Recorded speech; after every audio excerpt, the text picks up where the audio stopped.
हम डिस्कस करेंगे pollen grain का स्ट्रक्चर, परागकण या पोलन ग्रेन्स क्या होते हैं, उनका स्ट्रक्चर किस तरह से होता है। तो आपके सामने ये डायग्राम है, शायद आपको डायग्राम दिख रहा होगा क्लियर। इस डायग्राम में आप देखेंगे कि इसमें जो एक्साइन और एंटाइन, बीच में ये जर्मपोर है, एक जर्मिनेटिव न्यूक्लियस है और एक पोलन ट्यूब न्यूक्लियस है। इस तरह से इसका स्ट्रक्चर होता है, जिसमें एक बाहरी चोल को, बाहरी जो आउटर लेयर होती है उसको एक्साइन बोलते हैं, बाह्य चोल बोलते हैं, और जो एंटाइन होती है अंतर चोल कहलाता है, ये जर्मपोर होता है, और एक वेजिटेटिव न्यूक्लियस, एक पोलन ट्यूब इसमें होता है। इस तरह से पोलन ग्रेन्स का स्ट्रक्चर होता है। तो पोलन ग्रेन्स के स्ट्रक्चर को हम ये जो पॉइंट्स मैंने लिखे हैं उस तरह से हम इसको देखेंगे कि कहाँ पर स्पोरोपोलिनिन पाया जाता है, कहाँ स्पोरोपोलिनिन नहीं होता, और स्पोरोपोलिनिन का क्या फंक्शन होता है।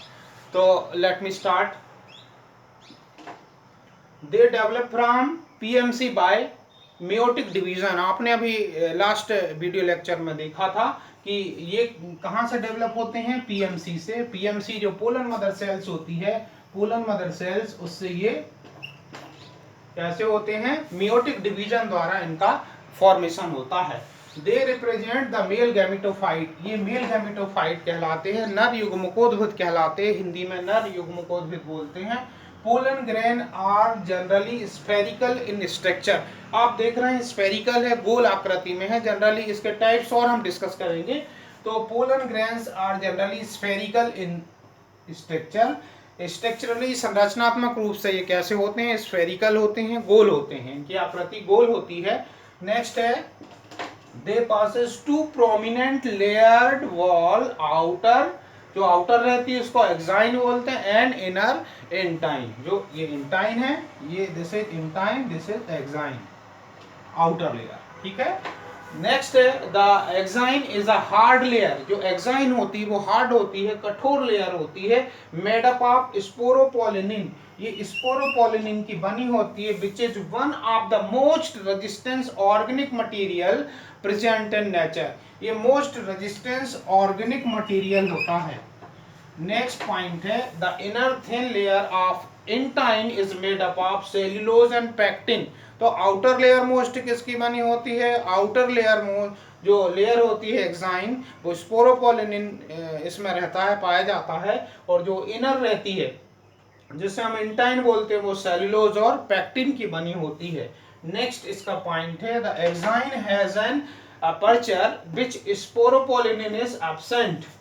तो जो एक्साइन में जो अपर्चर होता है, ये इस तरह से, जहां पर स्पोरोपोलिनिन नहीं पाया जाता उसे हम क्या कहते हैं, जर्मपोर। ये जर्मपोर होता है। यहाँ पर अब जर्मपोर के भी फंक्शन है, आगे आप देखेंगे कि किस तरह से इसका जर्मिनेशन होता है, मेल गैमेटोफाइट का डेवलपमेंट होता है, और किस तरह से ये जर्मिनेशन ट्यूब्स को यहाँ जर्मपोर से बाहर निकालता है।